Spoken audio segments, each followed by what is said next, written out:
I'm mostly proud of is, to be honest, is L1 team, L1 audit team. And so over there we have absolutely amazing engineers that are able to find crazy critical bugs in established protocols. And they are, well, this is like my biggest, like hacking, not my hacking biggest treasury is people who are so smart. Crypto became cash in Ukraine. So right now, for example, if you want to buy USDT, you have to pay 1.03 USD cash in Ukraine. So USD cash worth less than USDT in Ukraine. So Web3 security industry is becoming more and more complicated. Hacks are becoming, from one side, they're becoming also more complicated, but from another one, you still have lame scams, lame phishing that people get caught by every day, every hour. From the US FBI, like internet crime, like department, there is 4,000 internet crimes per day, and crypto is around half of it. Hacks, scams, and security risks have been a historical problem during blockchain and cryptocurrency's short history, and unfortunately, it will continue to be a growing risk factor for both retail and institutional users. Hacken is one of the leading blockchain security services companies that specializes in smart contract audits as well as other services in an effort to make Web3 a safer place. In this episode of Emerging Voices, I interviewed Dyma Budorin, co-founder and CEO of Hacken. Dyma and I had a very in-depth conversation about how Hacken is making Web3 a safer place, their recent announcement to be the first company in the Web3 industry to tokenize its equity and utilize its existing utility token as the conduit, blockchain security and emerging threats, and more. Before we start, don't forget to like and subscribe. And now, on to the show. Dyma, for the uninitiated, what is Hacken? Hacken is a Web3 cybersecurity organization that unites people who love crypto and that unites people who want our Web3 mass adoption became like smooth, like was smooth and safe. So we put all our efforts into building services and products so that there is less scam, less fraud, and less hacks in crypto world. Prior to Hacken, you had a distinguished career at Deloitte in audit, rising through the ranks.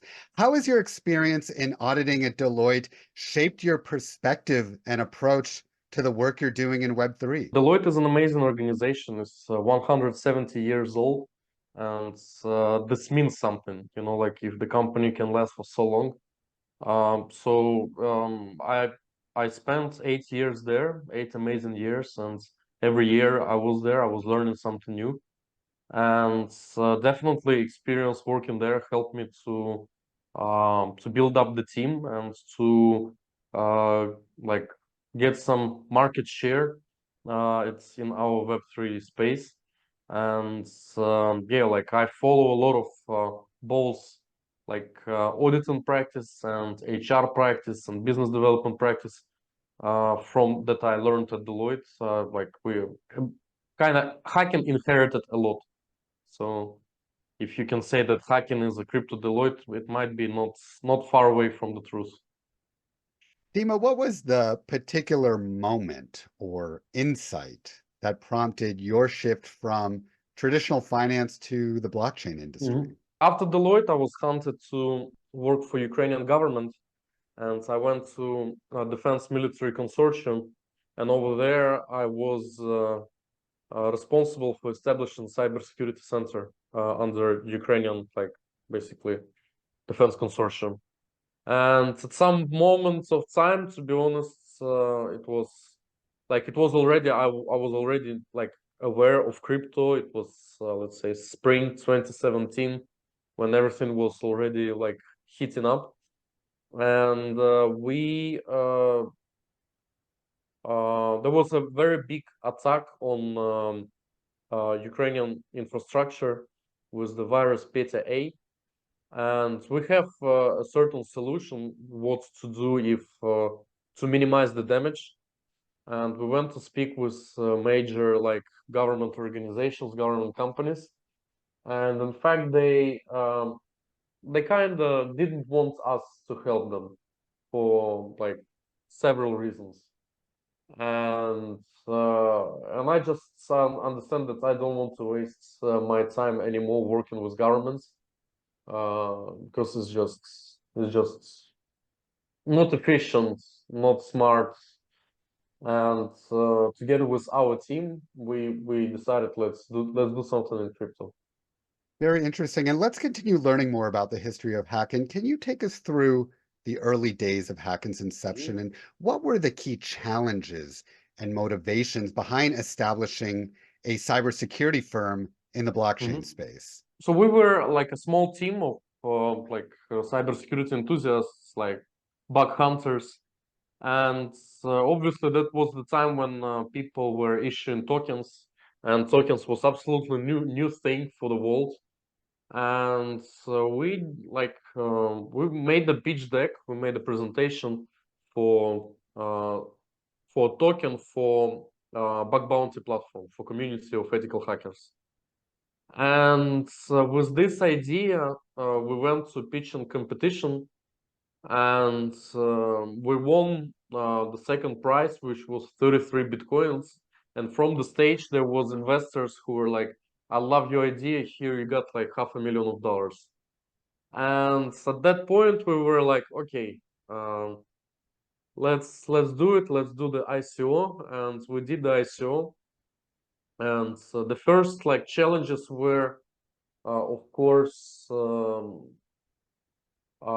manage a lot of stakeholders and setting up like we were not very experienced of setting up like proper shareholding structure, like stakeholding structure. Like we did some mistakes in how we were selling tokens. So like once we gathered the money, then we gathered around 2.5 million, something like this, not much. We faced some of the problems of typical typical crypto problems. Like why typical? So in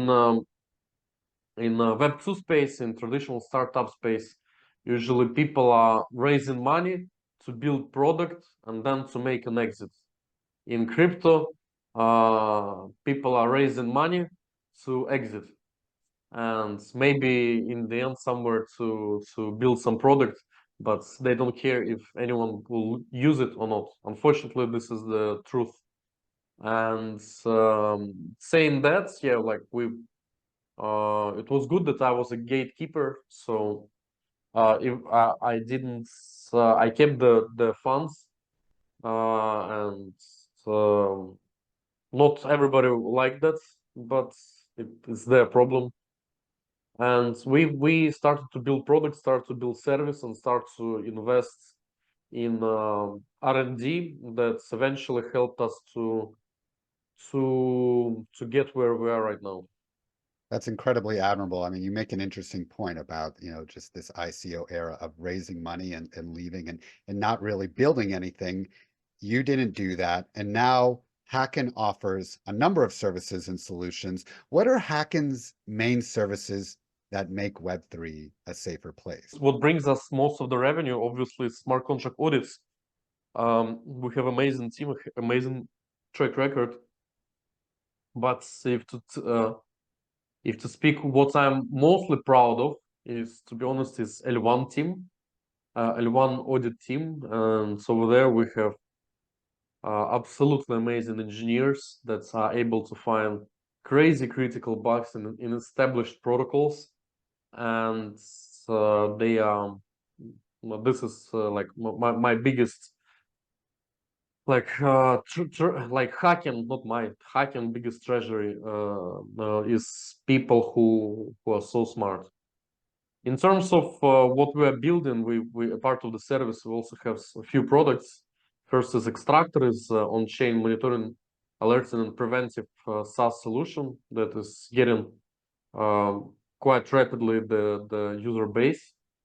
It's Cert.live is the security ranking platform that is integrated to CoinGecko and which ranks this give the users data about the completeness of security tests of their favorite products and platforms. And also we have community and token, and around community and token we have other several projects. Is Trust Army, it's educational platform that give people an opportunity to learn and earn basically, and then to work and earn. And it's also our app where we can is the home of the token and home of our community. I forgot about the main product, Hack and Proof. Sorry, it's our bug bounty platform, which also like it's second biggest in crypto world. We have few amazing clients, a few amazing bugs recently found, and the community of 28,000 ethical hackers. Actually, when some product or some layer one is entering bug bounty at Hack and Proof, it takes only like few days until there will be some critical or high, and it's in 90% we find something really good one. What an outstanding track record, and how wonderful it must be to be a leader and working with such incredibly smart people. The way that you describe them, I see the light in your eyes. That must be very satisfying as a leader. I wouldn't say so, because like sometimes you feel that you are the dumbest person in the room, and you have to continue to be a leader, but in fact you understand very clearly that guys are knowing much more insights, much more details. So yeah, it's not like it's the role, it's everybody is playing their role, and my role is to kind of the be the guy who has the final word, and to decide on the directions, and maybe to be a little bit public. This is my role at Hacken. Well, there's a very exciting and important announcement, not only for Hacken, but also blockchain and its use cases that I want to discuss. At the end of November, Hacken announced its partnership with tokenization firm Brickken, and Hacken will be the first company in the Web3 industry to tokenize its equity and utilize its existing utility token as the conduit.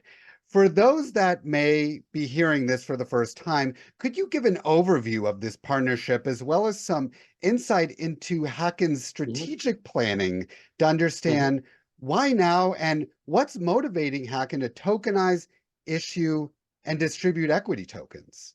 I love the concept of basically public companies. And public companies in traditional ways, like when the equity is traded. In crypto, we have a little bit. We have tokens that have been traded and that are even more accessible, but companies are not making any public accounts, not disclosing enough information about making proper financial decisions. So this is first point. Second point is that if you, as a company, have both token and equity, and you are not this another layer one with foundation there, token holders there, and your operational company that's receiving all the money here, and nobody knows about this company, then we forget about this case. So if you're a company that is generating revenue and that utilizes the brand, you have the token, you have the problem because the equity shareholders of your company, They want to grow equity. They want to pay dividends. They want to reinvest in R&D and stuff like that. And from the other side, you have token holders that they want you to buy back and burn, for example, which in my opinion is the most dumb thing you can do. Like obviously, if you buy back and burn, that means that you're a stupid CEO that don't know how to spend money. You know, like you're doing the most ridiculous and smallest ROI ever. Then you need to unite somehow the interests of token shareholders and equity token stakeholders and equity shareholders. And we've been thinking about it quite a while. And this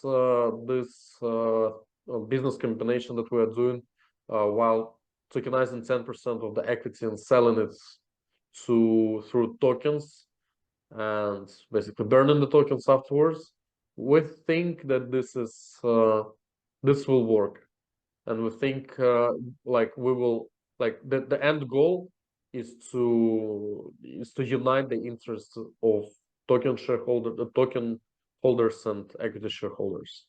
And the second goal is to go and set the standard of the public token companies. As I said in the beginning, that's I love the concept of public companies, and of course, sooner or later, Hacken will be a public company. Before this announcement, the HAI token, HAI token, was a utility work to earn token, and Hacken also has a DAO, HDAO. Yep. What happens to HAI's status as a utility token for existing token holders, as well as HDAO? We are just adding a small utility to HAI token, like a utility which can allow HAI token to participate in equity tokenization of hacking company. That's it. So it doesn't convert it to like security token. It's gonna stay like in my honest opinion, I believe that all the tokens they classify as securities per like definition of Security Exchange Commission, in my honest opinion. But in the opinion of the market, how market sees it, over here is utility token, here is security tokens. From this perspective, nothing changes. So it's just adding a new utility to HAI token. That's it. Dyma, what kind of regulatory compliance does Hacken need to abide by, and which regulatory regime is overseeing this equity token issuance? It's European Union. It's Spanish law for share like company shares tokenization. So what we actually do is that we are creating the new legal entity, the special purpose vehicle, where I'm the sole shareholder, 100%. I'm selling from me as a person 10% stake of the in Hacken equity to this company for nominal. So basically, I'm like not selling, I'm investing in this company. And then the equity of this new company, we are tokenizing it.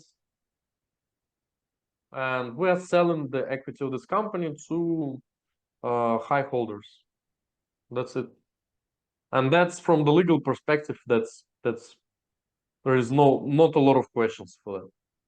So it doesn't matter like it doesn't matter at which costs in which currency I'm doing that.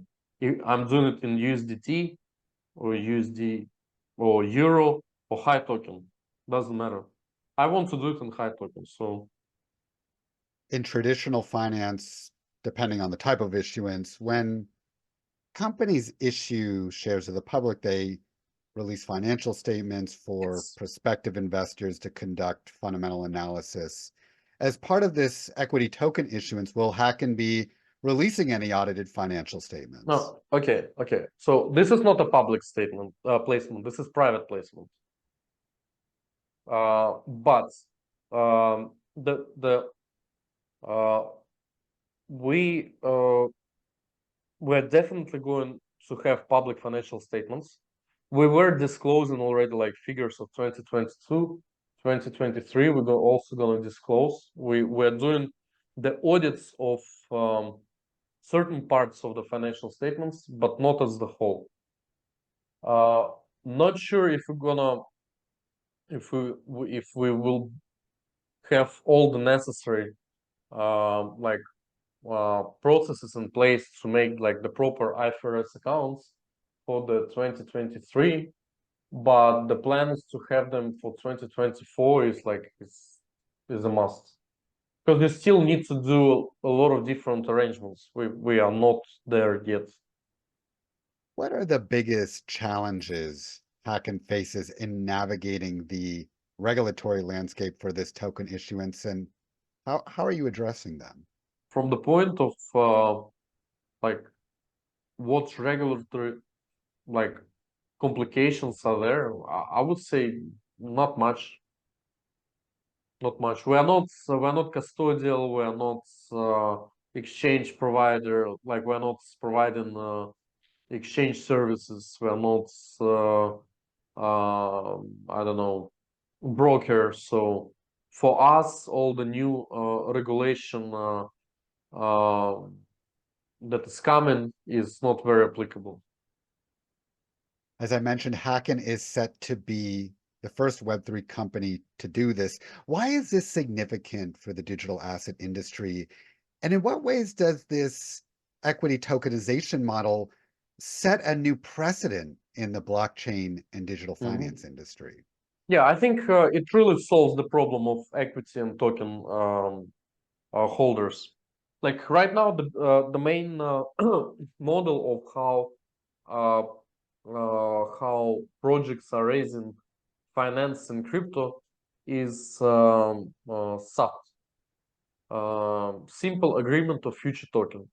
So basically, when the project is at the seed stage or pre-seed stage, they open equity for investors. An investor, for example, he got like 20% of the equity, but then he got the promise that if there's going to be a token issued, they got another like 10% of the supply. So this creates few problems. This like the biggest problem in my opinion is that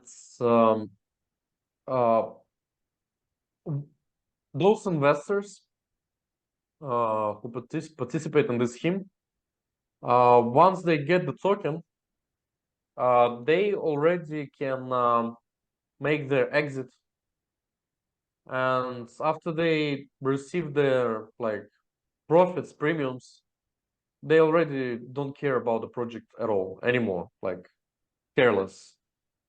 And so what does it mean? It means that you are losing not only the private sale investors who dump the price, you're also losing your equity shareholders who, even though they don't care about your project, but they hold significant stake, and you have to deal somehow with that.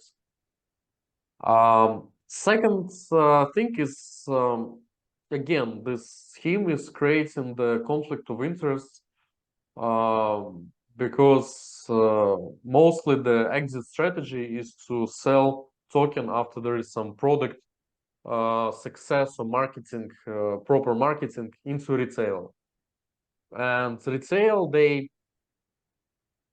unfortunately, like it's retail is not has a very short memory, and with euphoria of green graphs, they forget that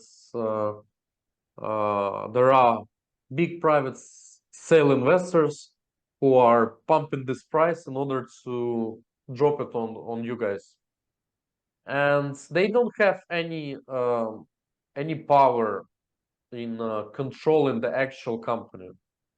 And even if like the current models of DAOs where like let's say, token holders have control over treasury, but not like the actual like treasury of the raised funds, but of the token treasury, and have absolutely no control on the operational companies. It creates very weak government governance of the whole thing. So I believe by doing like, okay, so we're gonna burn 10% of the supply, and we're gonna like basically give 10% of the supply to token holders. So these token holders will already start to play active role in hacking company. They will be already invited to our like shareholders meetings. They will receive information that other will not have, and they will be able to participate in votes for the strategy of hacking as the company. And the vision is that this 10% is the first step. And second step is maybe some other shareholders of Hacken will want to make some exit, and they will sell their high tokens. They will sell their equity stake also through high tokens, and slowly, we will move more and more power to, like, as according to the public companies, to retail, to and this is the way how companies that already have the business and they have the token. This is the path. What other what other things they can do in order to make all the fair arrangements between all the stakeholders. I mean, there are, like, you can see in different, like, there are competitors of us who were also raising money in token and who have built, well, okay, pretty good business. But if you see them now, they say, "Ah, this token, it was a mistake. 7 years ago, it was a mistake. Forget about this token." Or like completely like separating token from the business and saying that now it's another company. Get out. I think this is very unfair. I think SEC, if they were like not blind enough, they should go over such companies who are abandoning like all the like token connections between company and token. So, and this is the way how to make the fair, like fair fairness, I'll say. Full stop. Well, needless to say, you're a leader, thought leader in your field, and this is a very exciting announcement for Hacken. Congratulations, and I look forward to Thank you. following the story more. Now Thank let's you. move on to discuss the security threats in crypto and what people should be paying attention to. Unfortunately, and you touched on this briefly, one of the histories of crypto that can be told is the history of hacks, many of which have been high profile, from exchanges to bridges being hacked and millions being siphoned away. Dyma, how has the nature of cybersecurity threats in the blockchain industry evolved over the past few years? And what are the most pressing security threats currently facing the blockchain industry today? Web3 security industry is becoming more and more complicated. Hacks are becoming, from one side, they're becoming also more complicated, but from another one, you still have lame scams, lame phishing that people get caught by every day, every hour. We from the US FBI, like internet crime like department, there is 4,000 internet crimes per day, and crypto is around half of that. And so if we talk about individual user, like the biggest threat is obviously with the phishing. So it's very good that MetaMask and some other big wallets, they already have proper anti-phishing solutions.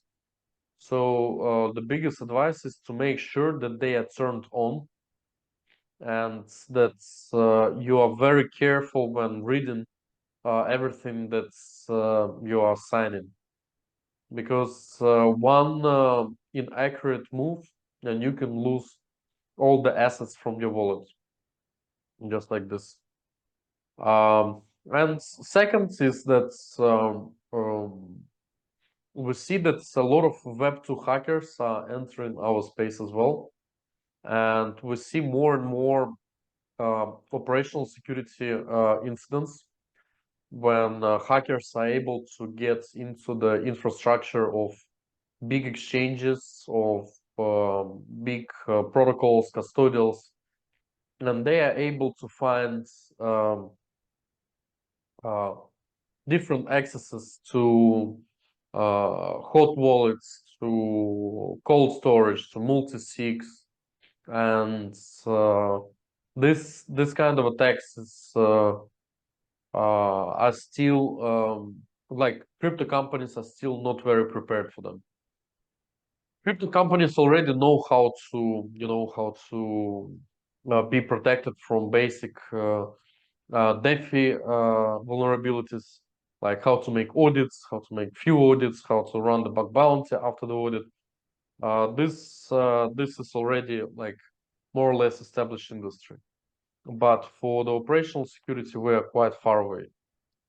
And yeah, it the the the path that we need to go through is to there are already written pretty good standards on how to manage the private keys, on how to set up the operational security properly, and we need to push the industry to follow those best practices and to pass the security certifications, so to make sure not only to your community but to you, like in the first place, that hacker has minimum chances to get into your infrastructure.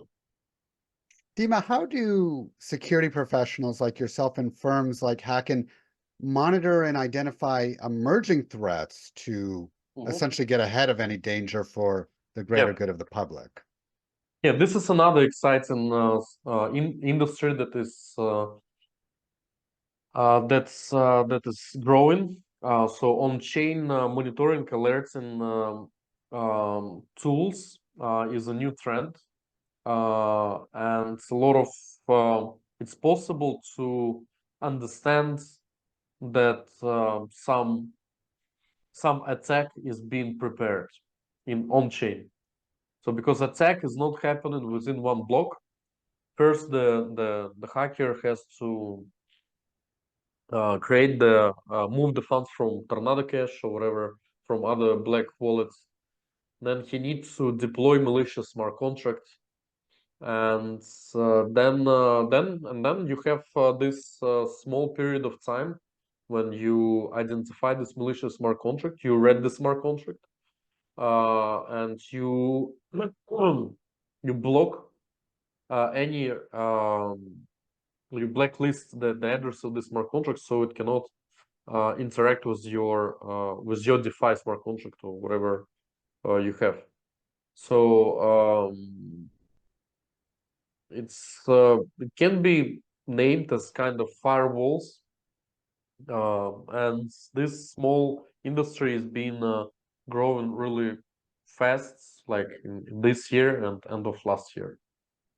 Dima, how do you anticipate the regulatory landscape will evolve in relation to Web3 and cybersecurity, and what impact are you anticipating for cybersecurity and blockchain security?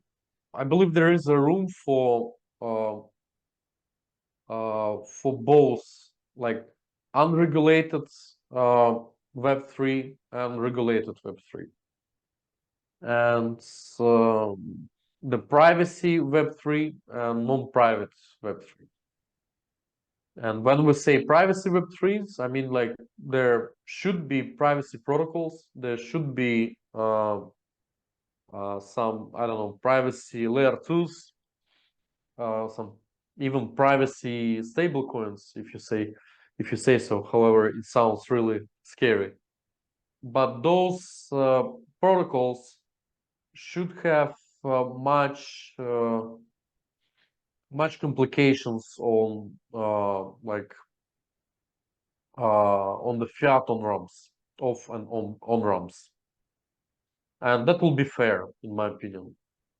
While regulated crypto, which for us as a business, to be honest, is a good thing, because obviously regulation puts some obligations for companies to do certain audits and stuff like that. So I believe if you want like a mass adoption, mass people want regulation. They want to have certain ways how to, I don't know, blacklist the stolen money,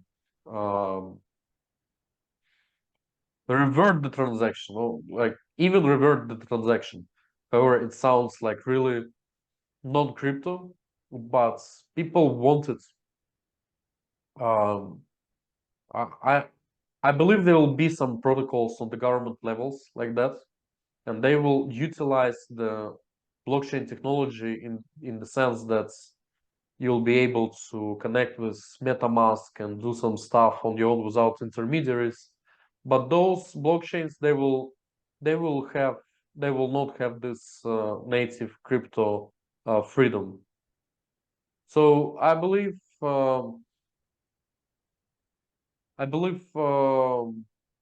that there will be two parallel Web3 worlds in the future. Let's move on to discuss blockchain in Ukraine and learn more about the ecosystem there. What is the Web3 ecosystem like in Ukraine before the war began as well as today? And what kind of crypto adoption have you observed and are aware of in Ukraine? First of all, of course, donations, like crypto donations, it's really a huge thing that helped us to survive first months. And thank you for the whole world who was donating to Ukraine, especially in crypto.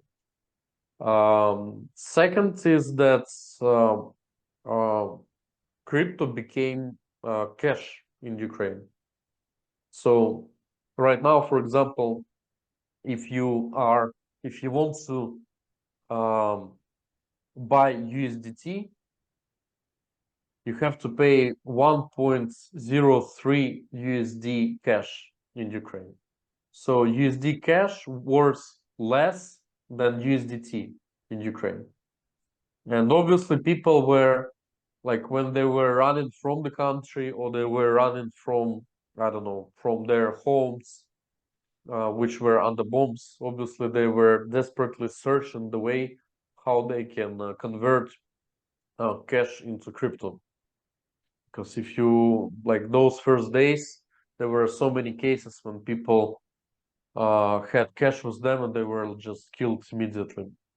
So people from the start of the war, obviously people learned what is USDT and learned how to use it.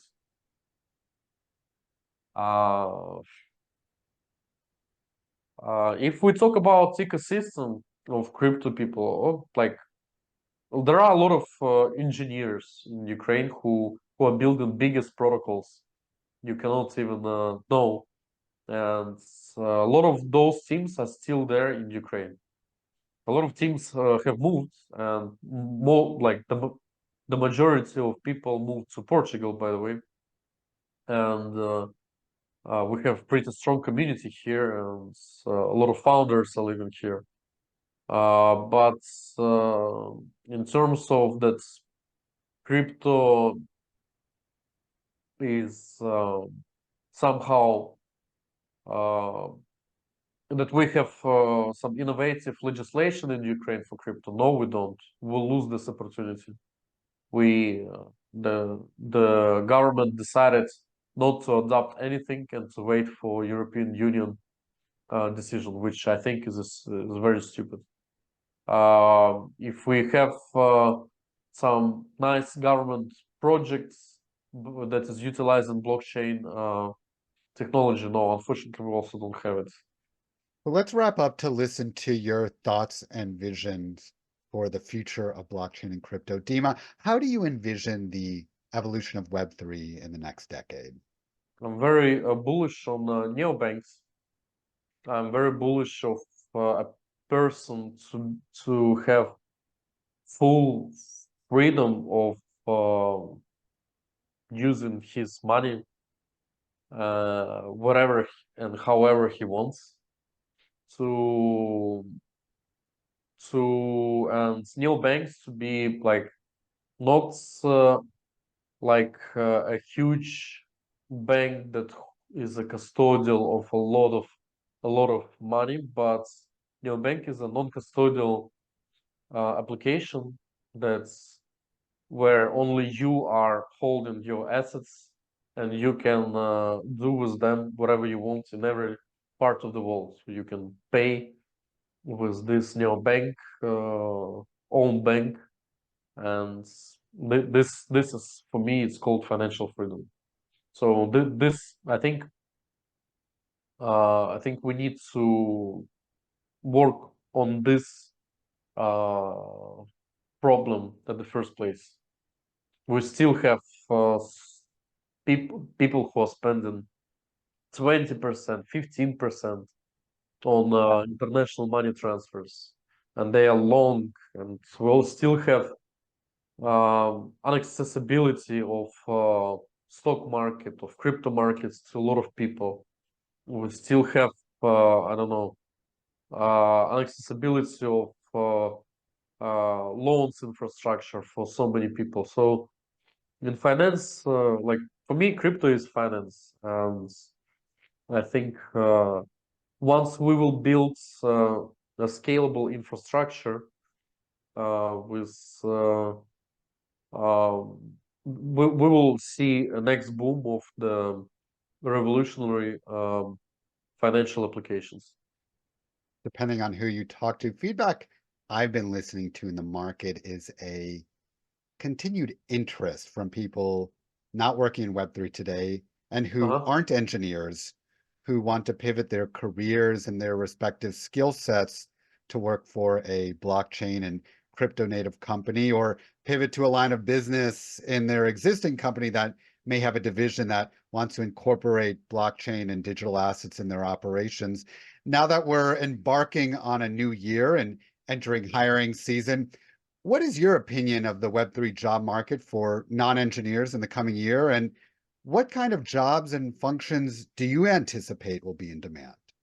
At Hacken, like we decided to 2024 to focus on not on hiring specific like ready professionals, but to hire talents. And I think like in all the HR trends are saying that right now the soft skills are way more important than hard skills. I mean, like critical thinking, curiosity, ability to concentrate. This type of things is something that will help, like for a person who has those skills, who is constantly working on those skills, not to get lost in any, like circumstances that we can have in our crazy world. Like we can have a like the big world war soon. So perhaps all the like all the HR market will be completely changed. So but for those who want to enter, who is considering his career path in crypto, I want to give an advice that's yeah, you like first you need to select the industry, and if you love the industry, if you understand what we're doing, why we're doing that, If you like to follow the industry trends, then definitely get in and read, learn, and there is a lot of opportunities. But for those people who think that crypto is just a gamble, just like pump and dump industry, and they don't consider us as a serious ones, I don't want these people here like working alongside. So yeah, select what you like more. You like maybe, I don't know, there are a lot of different interests in emerging industries. Like crypto is working on revolutionary finance. Like there is I don't know, AI, there is biotech, there is longevity. Choose your own stuff, what you like. But if you're not passionate about Web3, please go somewhere else.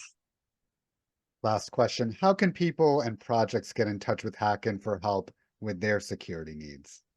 Easy, hacking.io, or you can pin me on Telegram at Budorin, my surname. I'm quite responsive. Dyma, thank you very much for being a guest on the show and sharing your insights and perspectives. And to learn more about Hacken and how they're making Web3 a safer place, as Dyma just mentioned, you may go to hacken.io. That does it for today's episode of Emerging Voices and emergingcrypto.io podcast. I'm John Lira. Thank you for tuning in, and we'll see you next time.